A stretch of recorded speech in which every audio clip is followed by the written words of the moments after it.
네, 안녕하세요. 저는 한국 ESG 연구소 이성경입니다. 저는 오늘 이제 지난 2월에 발표됐던 EU의 지속 가능성 실사 지침 안에 대한 주요 내용과 이게 앞으로 이제 어떤 식으로 영향을 미칠지 이런 부분에 대한 전반적인 내용을 좀 정리해 드릴 수 있도록 하겠습니다. 저희가 이제 실사 의무와 관련된 법률이나 지침이 사실은 새롭지 않습니다. 굉장히 많아요. 그래서 제가 이제 대략 좀 유명한 것들 중심으로 썼는데 이렇게나 많습니다.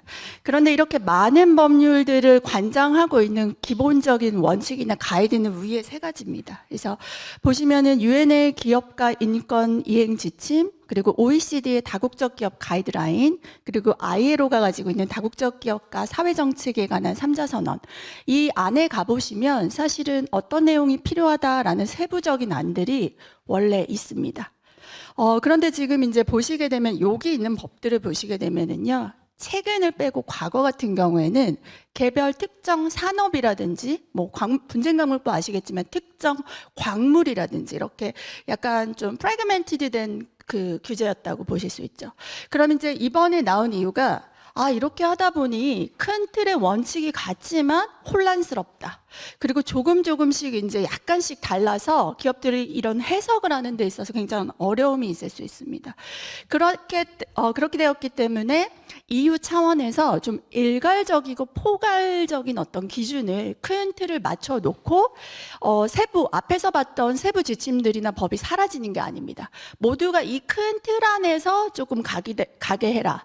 그렇게 해야지만 사실 향후에 해석이 나올 경우에 제가 봤을 때는 해석을 하는 데 있어서 기본이 되는 그런 기준이다라고 생각이 됩니다.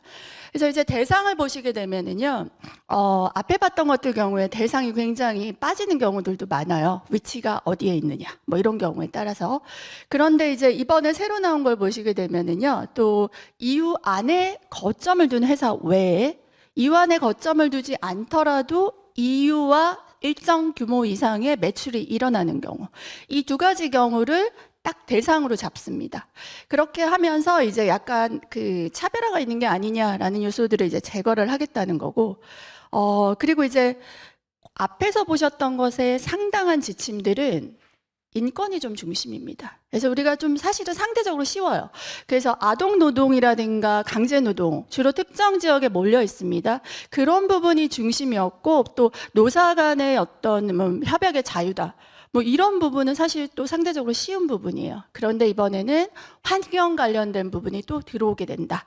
이런 부분에 이제 조금 차이가 있구나라는 부분을 일단 이해하는 게 중요하다라고 생각을 합니다. 저희가 그 이후의 법안에서 법안들이 요즘 많이 나와요. 근데 두 가지가 있습니다.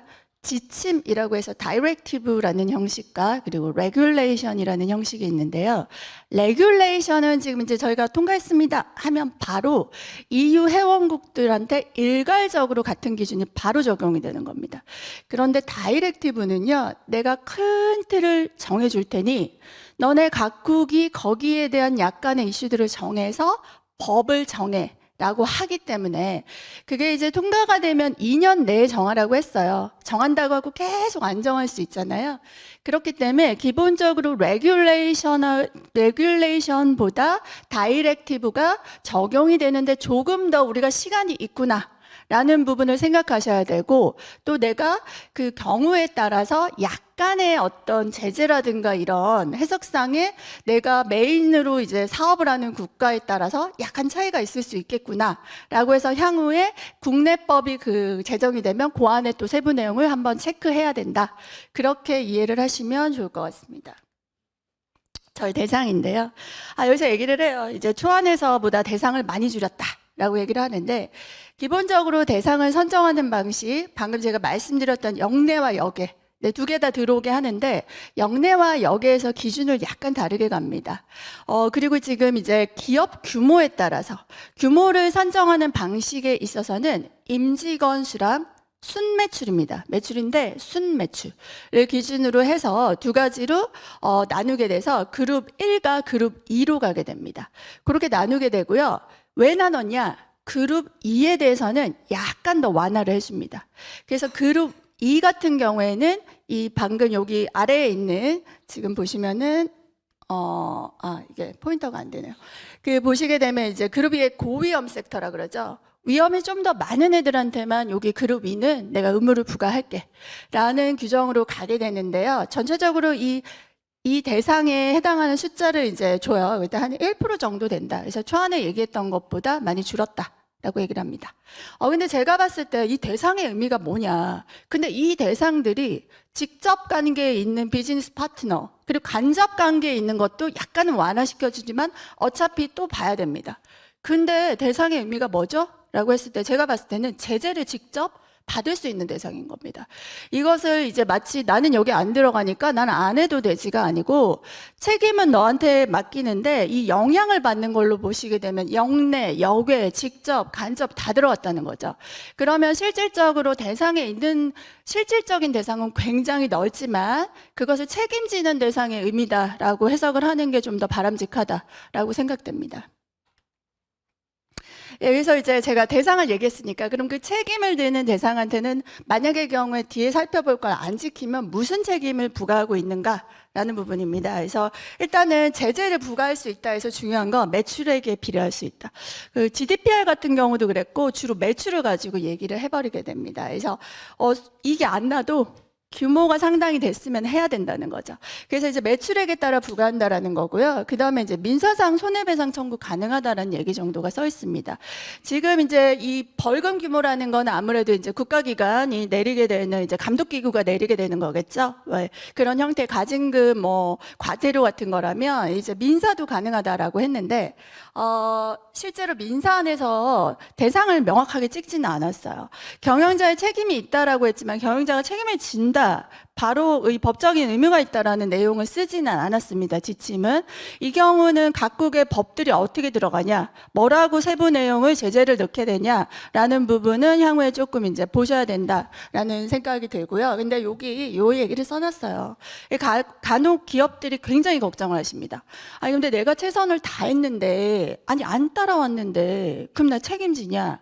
그렇지 않습니다. 그래서 제가 절차를 잘 만들고 그것을 실제로 이행을 하고 있는데도 불구하고 정말 저희가 속속들이 모든 회사들을 돌아다니면서 매번 감시하고 있을 수는 없습니다. 그래서 부정적 영향이 발생을 했으나 이를 대비 완화하기 위한 조치를 계속적으로 하고 있다. 뒤에서 살펴볼 절차에 따라서 잘 하고 있다면 이런 책임을 지지 않는다라는 조항이 있다는 거를 제가 이제 강조를 드립니다. 그래서 너무 많이 걱정을 하거나 나는 최선을 다했는데도 억울한 경우가 생기는 건 아니야 라는 부분을 저는 이제 문서화라든가 잘 준비된 프로세스를 공개함으로써 그런 부분이 강화되지 않을 수 있다라고 생각을 하고 있습니다.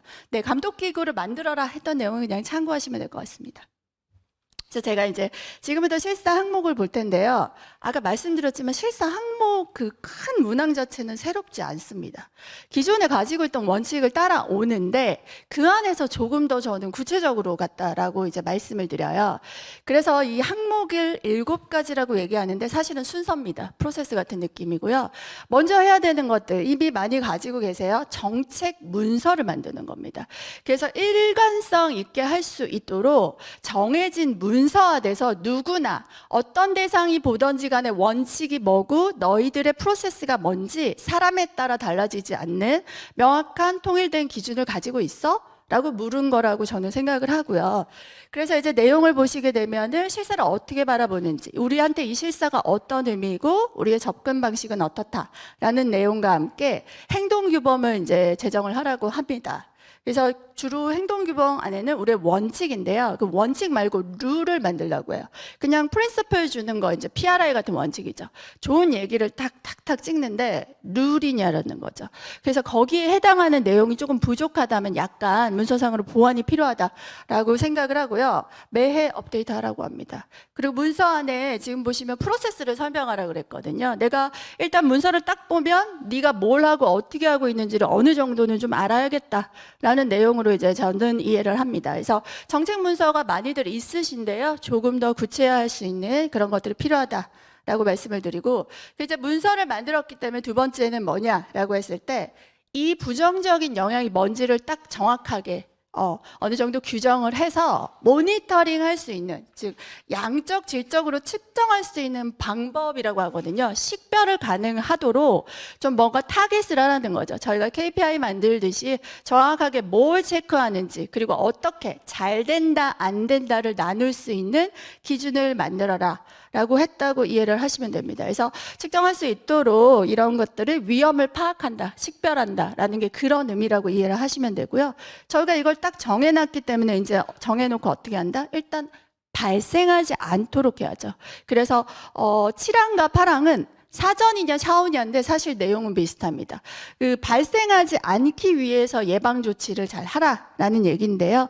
그 예방 조치는 예방 조치 및 약간 이제 어느 정도 위험전에 가기 전에 앞에서 설정했던 정성적, 정량적 지표를 가지고 모니터링을 계속 하는 그런 것들이 됩니다. 그래서 요게 예방 조치 안에서 아셔야 될 거는 이 협력사들한테 이제 어떤 문서화된 것들을 받아놓으라. 뭐 이미 하고 계신 것들 많을 것 같은데요. 그 안에 내용이 이런 게 있어요. 그래서 아래 보시면은 만약에 이제 이런 부분들을 했는데 규약을 했는데도 불구하고 문제되는 경우 있는데요.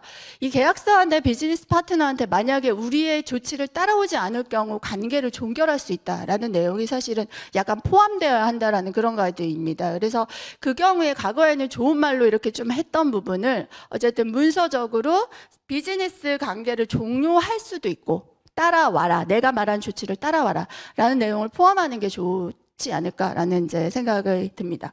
실제 그렇게 가이드하고 있습니다. 그리고 8은요. 그래서 이제 그렇게 해놨기 때문에 만약에 저희가 이제 발견을 했다. 그렇게 된다면 거기에 따라서 적절한 조치를 하라는 내용입니다. 그래서 이 적절한 조치나 7항이나 8항에서는요, 관련된 어떤 투자를 한다든가, 그 다음에 관련된 뭐 조직이나 그 다음에 그런 걸 운영하는 데 따른 투자겠죠. 그리고 교육이나 어떤 훈련을 해주는 그런 것들을 잘 해라라는 내용으로 이제 좀 이해를 하시면 될 것 같고요. 그 다음에 이제 불만 처리 절차입니다. 자, 이렇게 했는데 제가 일방적이어서는 안 된다는 거죠. 그래서 이제 보시게 되면은 불만 사안에 대한 신고 채널이 오픈이 돼 있어야 되고요. 이거 대부분 기업 다 하고 계세요. 근데 제가 몇 군데를 보다 보니까 요거는 좀 빠져 있어요. 여기 밑에 보시면 불만 신고자의 안건과 관련된 후속 조치에 대해서 요구할 수 있는 권리를 주라는 겁니다. 그러니까 불만 신고자는 이 시민사회라고 해서 이 나로 인한 부정적 영향을 받을 수 있는 개인도 되고 그 연계된 시민사회도 되고 또 파트너사도 됩니다. 근데 내가 일방적으로 아래로 내리는 관계가 아니고 이제 그들이 이 처리에 대한 요구권, 그 다음에 기업 내 적절한 위치에 있는 이것을 해결할 수 있는 권한을 가진 임직원을 직접 미팅할 수 있는 권한을 주라고 하는 거죠. 일방적으로 하면 안 된다라는 얘기를 했기 때문에 이 부분이 대부분 안 되어 있을 거라고 제가 생각되는 부분이고요. 그래서 10번째 같은 경우에는 뭐 그냥 1회 이상 그래서 모니터링하고 그리고 실사 내용을 공개하라는 겁니다. 그래서 이제 지금 새로운 내용이 아니고 그 안에 약간 좀 구체화시키면서 조금 우리가 일반적으로 기존 문서에서 생각하지 못했던 내용이 좀 스페시픽하게 들어갔다라고 좀 이해를 해주시면 될 것 같습니다. 그래서 제가 이제 이렇게 해놓고 근데 부정적 환경 영향이 뭐지? 라고 이제 질문을 하셔야 됩니다. 근데 부속서가 있습니다. 부속서 안에 보시면 사실 이거는 별 내용이 없어서 읽으시면 그거라고 이해가 되실 텐데, 자, 환경입니다. 환경 안에 주로 오염물질 관련된 것들이에요. 그래서 지금 뭘 줄여라 이게 아니고 부정적 영향이기 때문에 이 오염물질 같은 경우에 이 관리하는 부분이 주로 들어가 있고요. 폐기물, 유해한 폐기물이죠. 이런 것들은 직접적으로 사실은 이제 상대 그 이해관계자에게 영향을 주게 됩니다. 그런 부분. 근데 이제 저 앞에 생물 다양성 들어가 있습니다. 요거는 이제 특정 환경 영향성 평가받는 경우 빼고는 사실은 많이 신경 쓰지 않으시는 섹터들 많거든요. 근데 아시겠지만 지금 TNFD 논의되는 것도 마찬가지인데 최근 들어서 생물 다양성에 대한 논의 아직 구체적인 기준이 없어요. 그런데 이걸 법안 전반에 걸쳐서 들어가서 밑에 깔아놨다는 게 중요합니다. 그래서 이제 생물 다양성이 들어가 있다라는 부분을 조금 이해해 주시면 좋을 것 같습니다.